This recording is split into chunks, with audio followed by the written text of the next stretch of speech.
This is Job chapter 5, verse 12. He disappointed the devices of the crafty so that their hands cannot perform their enterprise. He taketh the wise in their own craftiness, and the counsel of the froward is carried headlong. First and foremost, I want to give all praise, honor, and glory unto Yahweh by Yashem, Yahweh Shai by Yashem, Rakah HaKodash. Double honors to the apostles, the bishops, and elders of Great Millstone who rule and teach well, and peace and salutation unto the hopeful elect, the 1/3 of Yasha Allah, upholding the law, statutes, and commandments to the best of their ability.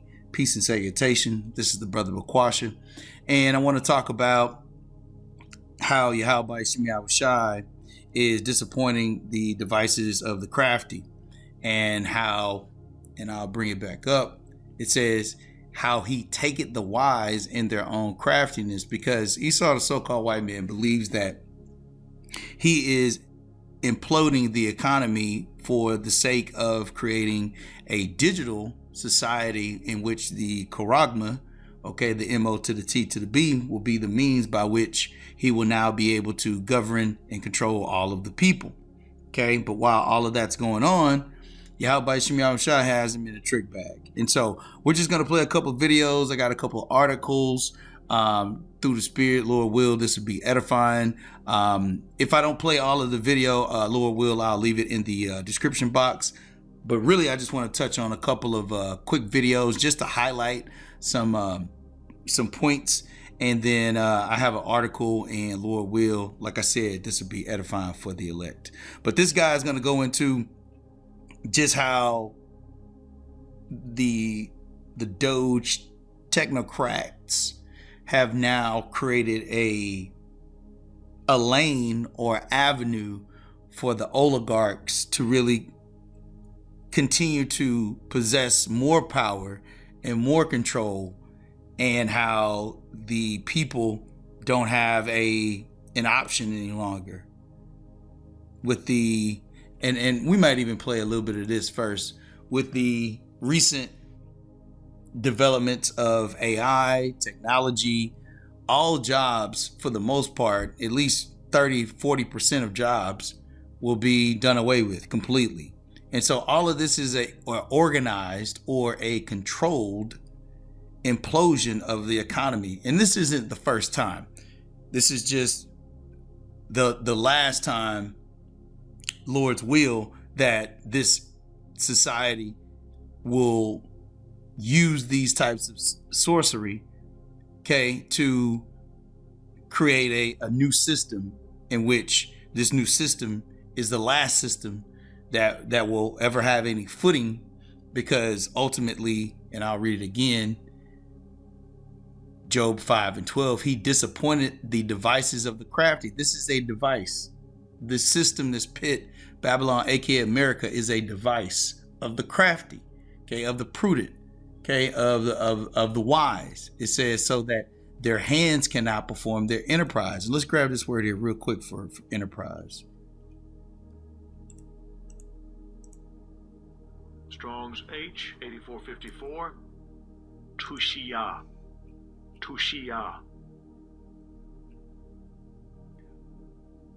Wisdom, sound knowledge, success.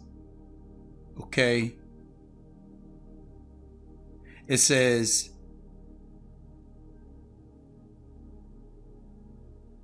help in purpose and undertaking a enterprise. And let's go just a little bit deeper on that.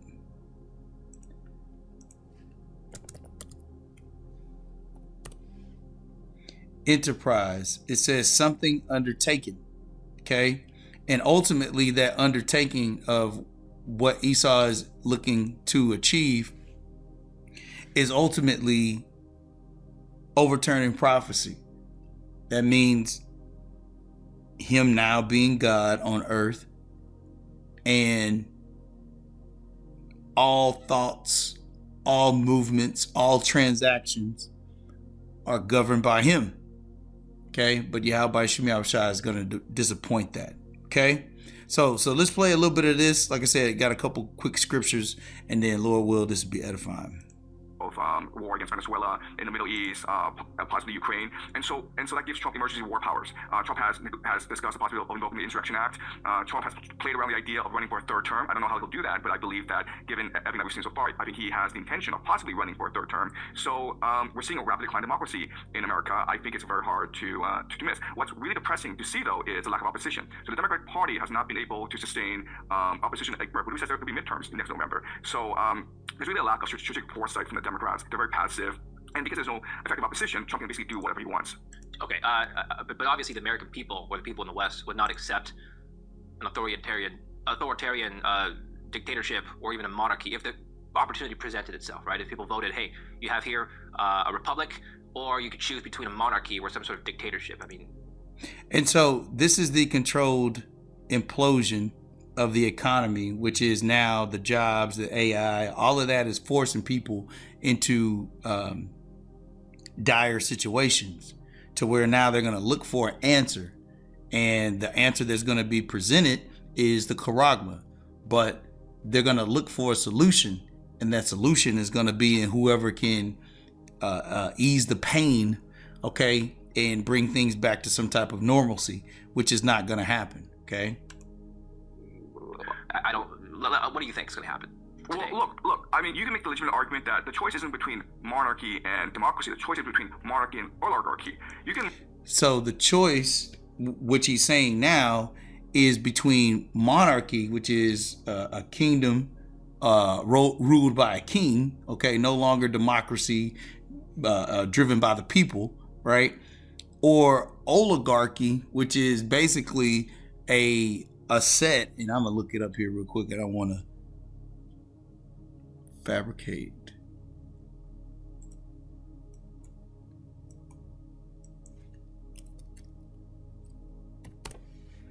Oligarchy means a few ruling, okay?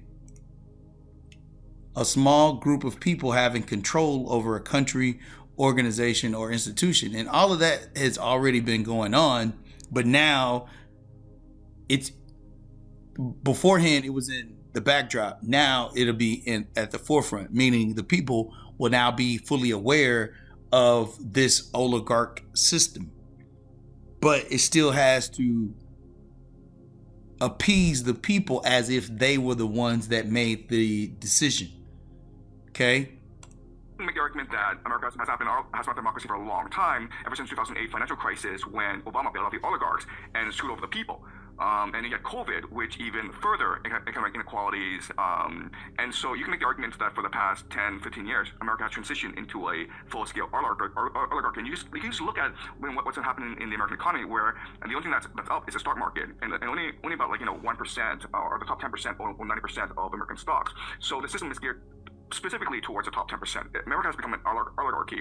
And if you look at historically, when that happens, then the people cry for a king. Why? Because first of all, a king can unite them against the oligarchy, and what a king does is often cancel debt, right?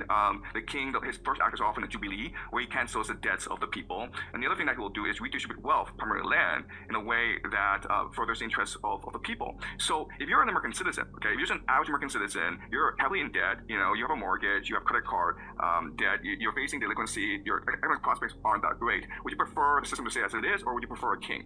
I would say most people would choose a king. So I'll make you. So it's possible in 2028. It's very possible in 2028. Trump runs as the vice president for the Republican Party, and Obama runs as the vice presidential candidate for the Democratic Party. It doesn't really matter who's at top of the ticket, because it's really Obama versus Trump. And in that scenario, Trump wins easily against Obama. Interesting. Well, so where did Esau get all of this from? Okay, let's bring this out real quick. This is Ezekiel chapter 28 verse 3. It says, "Behold, thou art wiser than Daniel. There is no secret that they can hide from thee. With thy wisdom and with thine understanding, thou hast gotten thee riches, and hast gotten gold and silver into thy treasures. By thy great wisdom and by thy traffic," which goes into the trade system and basically how Esau has used war and trade and policies and contracts to ultimately usurp the power of the people. It says, has thou increased thy riches, and thine heart is lifted up because of thy riches.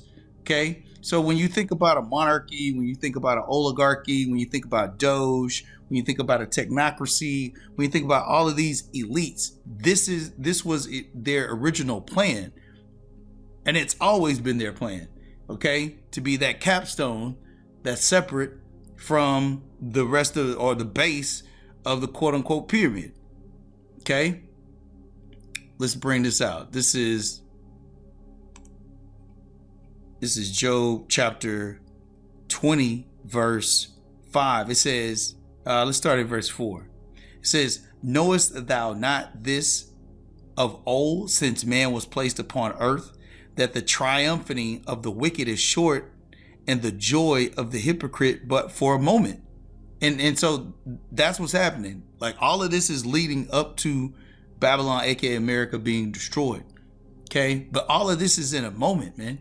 All of that wisdom he had, all of that riches, all of that traffic in which he's been able to do is now coming to a screeching halt. Okay, and it's going to be through prophecy. So as scripture says, and I'm going to jump down here real quick. This is Job 20 and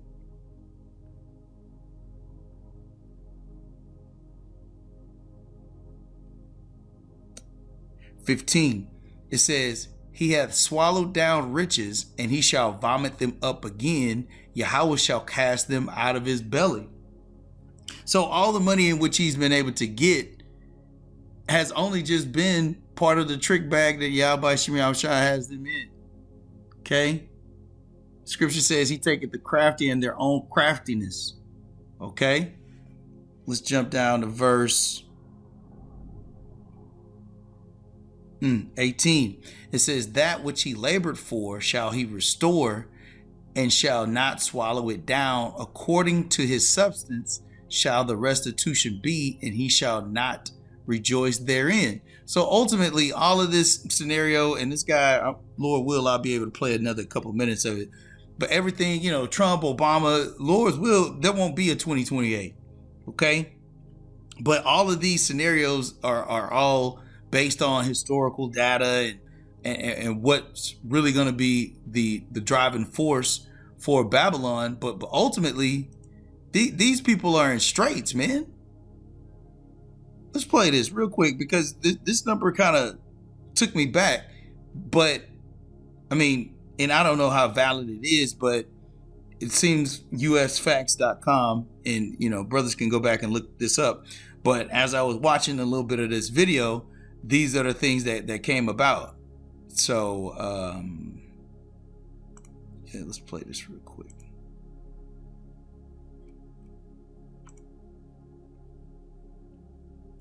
For all employment type, we've actually seen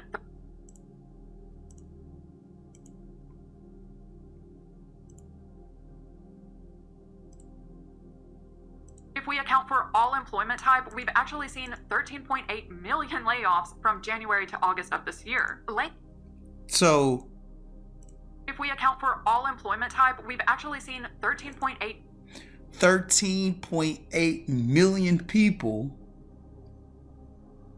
have lost their jobs, or there's been a controlled implosion to have all of these jobs now be removed, to where these tech companies could just continue to capitalize. But what that does in turn is now it makes the people more dependent on the government. Okay? So that's why it says, that which he labored for shall he restore, and shall not swallow it down. According to his substance shall the restitution be, and he shall not rejoice therein, because he hath oppressed and forsaken the poor, because he had violently taken away an house which he builded not. Okay? Scripture says the earth was made for our sakes. Okay? But what Esau has been doing and does, okay, is he hoards riches up for himself. But how does he do that? Through a debt-based system. Okay? And the system is designed to where there's no way for you to make enough money to actually sustain your life because you're always having to go to work for somebody else. And now that's not even a possibility.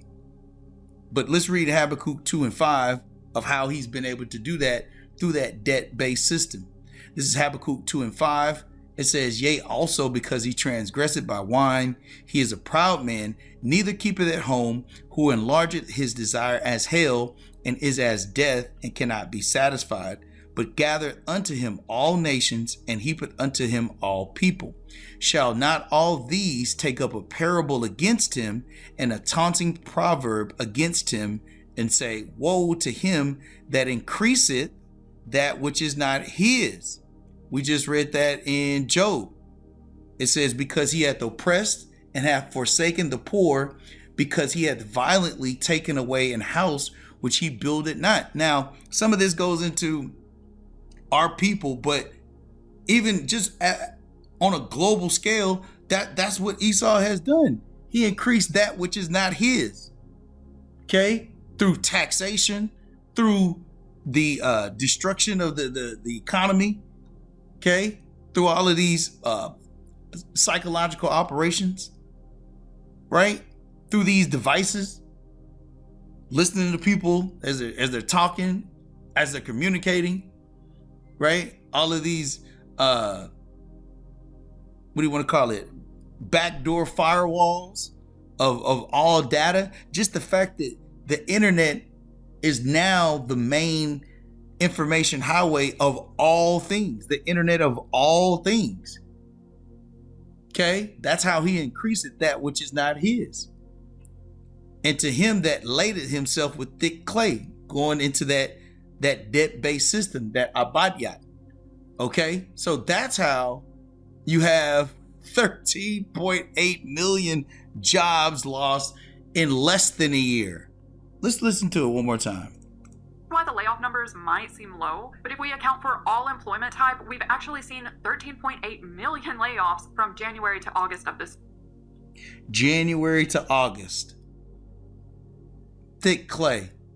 But then the power is in his hand to actually push these agendas from Doge out the blue. That just didn't happen overnight. Okay? So let's read this. Matter of fact, let's move on to the next article, because I just wanted to cover something. I was just doing a little browsing, and this goes into American decline. And I just saw this one stat, and I just want to bring this out, and then we can wrap up, Lord will. It says economy. It says economist Jeffrey Sachs observed the U.S. share of world income was 24.6 in 1980. That means that of all of the income in the world, 25% of it came through Babylon, aka America. It says falling to 19.1 in 2011. The ratio of average CEO earnings to average workers' pay in the US went from 24 to 1, meaning the CEO earned 24 times the average worker's pay, okay, in 1965 to 262 to 1 in 2005. The Census Bureau's record of income inequality reached its highest point in 2018. So all of this is a controlled implosion of the economy, which now breaks people down more than what they've been broken down as far as that debt-based system, right? And then now they become more of a dependent on whatever solution is provided. So Lord will, all of this is showing that Yahweh Shemiah Shai is the one that's taking the crafty in their craftiness, because all of this was the agenda of Yahweh Shemiah Shai in accordance with prophecy. Because now Esau, the so-called white man, is being revealed pursuant to 2 Thessalonians, the first chapter. Salakia, 2 Thessalonians, the second chapter, and the man of sin being revealed. Matter of fact, let's just grab that real quick.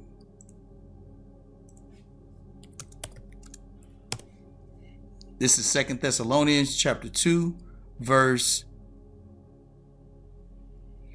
3. It says, let no man deceive you by any means, for that day shall not come except there come a falling away first, and that man of sin be revealed, the son of perdition. And who would be doing these things is the man of sin, the son of perdition to this day. Esau, the so-called white man, the earth being given into the hand of the wicked. Okay? Now, I brought up this specific stat here to show that when you look at, and this article came from the Independent, it says, death to the American dream. Poll finds most agree hard work no longer guarantees economic gain. And this is from September 2nd, 2025. And let's just read just a little bit and then we can wrap up. It says a new poll has found most U.S. adults agree hard work no longer guarantees economic gain, crushing the long-held cultural belief known as the American dream. Why? Because it was an advertisement. It was a marketing plan. It was a strategy. It was a way to have people buy into this belief that this society was for them, and it's not. Okay? There's a running joke on TikTok, which is predominantly used by younger adults, that the baby boomer generation is now able to sell their homes for millions after buying them with a handful of raspberries. And let me slide down here a little bit. It says nearly 70% of people in the poll said they believe the American dream, an idea no matter who you are or where you are from, if you work hard enough, you will achieve your goals in America, is no longer true or never was. Okay, so yeah, the man of sin is being revealed. The son of perdition is being revealed.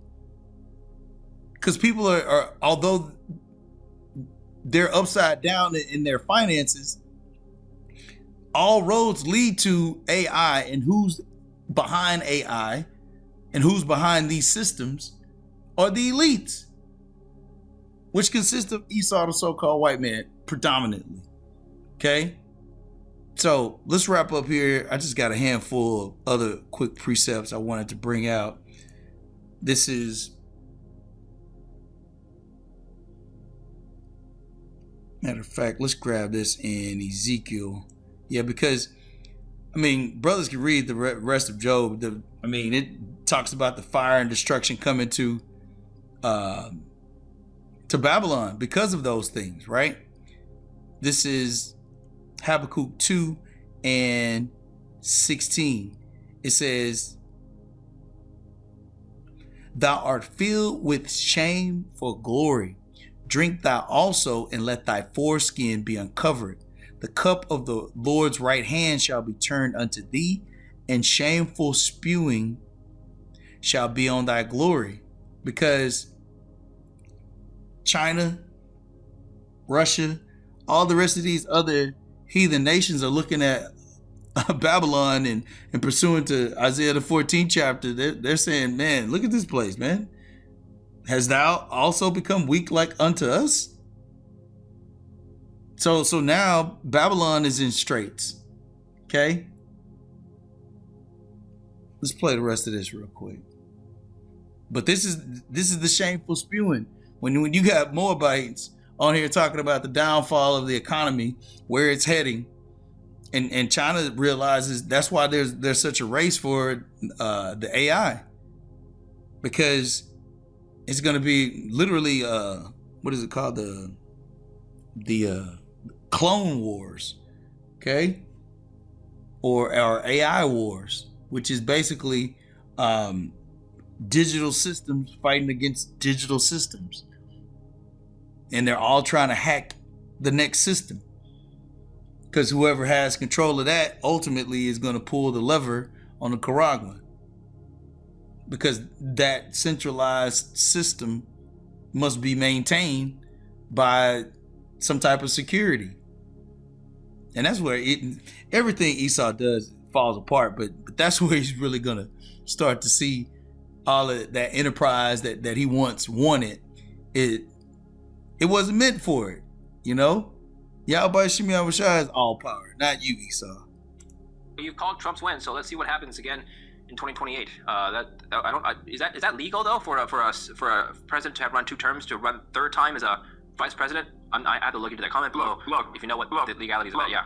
Look, the famous saying is that it's wrong, it's immoral, it's unconventional, but it's not illegal. Okay, I mean, so the U.S. political system is built on consensus, on norms, on certain values that people share together. So you have someone like Trump come in, he actually doesn't share any of these values. There's very little political system can do against this sort of person. Let's talk about stocks now. You mentioned the stock market. So yes, stocks are at all-time highs, and especially tech stocks that are leading the charge. Tech is accounting for most of the gains. Tech is accounting for most of the capex spending in the S&P 500. And just today, I learned from another economist I was speaking to that without data centers, GDP growth in the first quarter was only about 0.1%. If you take that out. Yeah. So tell us about your views on tech and AI and the markets. Look, I'm not in the industry, so I don't even know what I read in the news, but what the news tells me is, number one, you have certain AI companies that are financing each other. So it's essentially a bubble that they have to all prop up in order to survive. Number two is that people have not figured out how to make money off AI yet. You know, Sam Altman recently came out and said that, OpenAI will allow sexting, right? That's a sign of desperation. It's just telling people that ChatGPT, they haven't really been able to monetize it properly. In fact, what I've heard, what I've read is that for every new subscriber, ChatGPT loses money. It's just a money losing proposition. Okay, that's number two. They haven't figured out how to make money.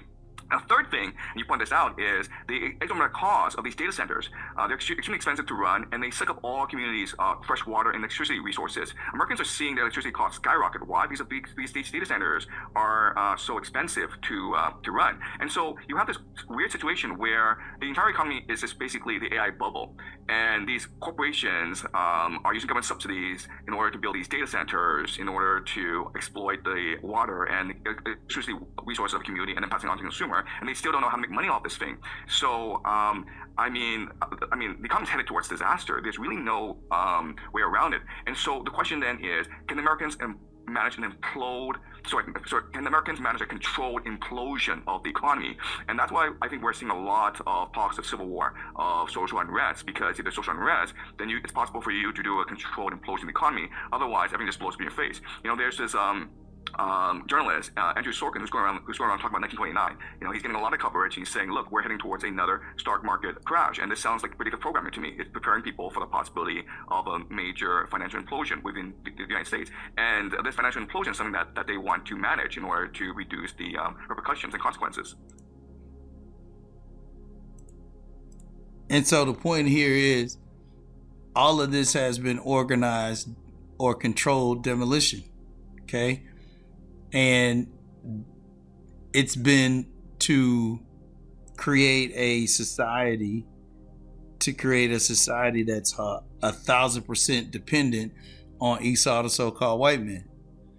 But while all of this is happening, there's going to be civil unrest, there's going to be martial law, there's going to be upheaval of the people, it's going to be insurrection. Okay? This is Isaiah chapter 33, verse 1. Woe to thee that spoilest, robbed, and thou was not spoiled, and dealt treacherously, and they dealt not treacherously with thee. When thou shalt cease to spoil, thou shalt be spoiled, and when thou shalt make an end to deal treacherously, they shall deal treacherously with thee. And that's what's going to happen, man. These other heathen nations, these Babylonians, you know, it's gonna be civil war. Okay, the war that was never held on Babylon's land is now gonna be a internal war. You know, and there's been rumblings of it. You know, the whole ICE thing, you know, the voting thing, and you know the George Floyd thing, and you know the pandemic thing, and there's always something brewing that Esau is looking to conjure up, okay, to get the people in a stir, okay. And when they take away this internet, or when they take away the bread and circus, or any of these other measures, hey, these people are gonna lose it, man. The food shortages, Because people don't have any money. So now what? What are they going to spend their money on? Okay, when you got inflation, hyperinflation, kicking up the value of food, travel, right? Living accommodations. There's not going to be another stimulus. America's broke, man. Okay? It's broke is AF. Okay? And has been. Trillions and trillions and trillions of dollars. There was no other way out of it.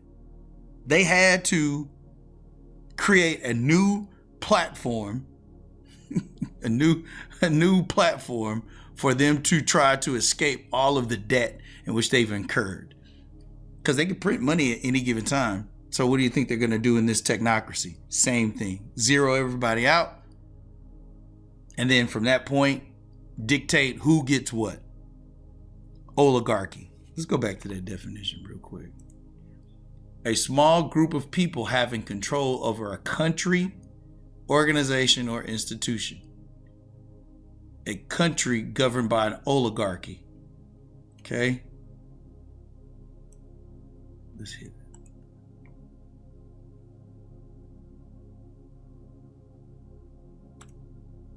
There are many different forms and types of government around the world. In today's video, we'll discuss oligarchy as a form of government. Oligarchy. This is a form of government in which power is concentrated in the hands of a small. Now where's Jake at? You got this round table, right? No Jake. A privileged group of individuals or families. This elite group. A privileged group of individuals or families. This elite group may derive power from wealth, social status, military strength, or a combination. From wealth, social status, military strength, or a combination. See, what was left out here is technology. Of these factors. Thanks for watching this video. Monarchy. Totalitarianism. And there's only one variation for the most part of all of these. But the point being here is that's where this society is heading. Okay? But while that's happening, Yahweh Shemi Shai has them in a trick bag, man. Okay? So let's wrap up with this. This is Ezekiel 28 and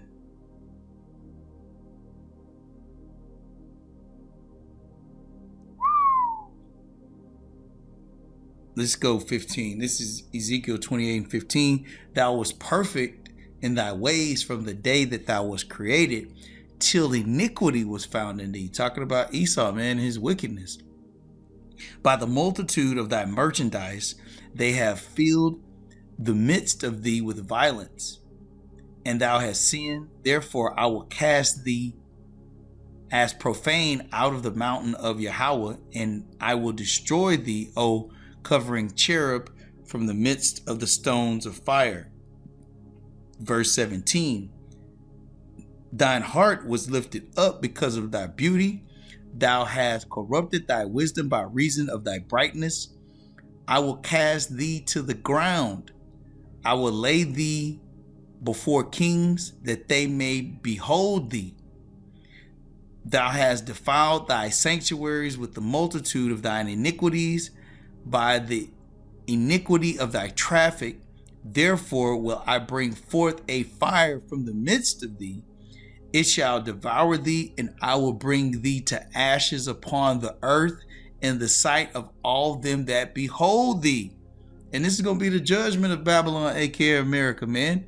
Just when he thinks he's about to fill his enterprise, okay, Yahweh Shemi Shai is going to rain down fire on him, man. Okay? It says, verse 19, all they that know thee among the people shall be astonished at thee. Thou shalt be a terror, and never shalt thou be anymore. So, yeah, it's a wrap for Babylon. It's a wrap for all of the devices in which he has created, all of the systems. Yahweh Shemi Shai is taking the crafty in their own craftiness. And it's amazing and beautiful.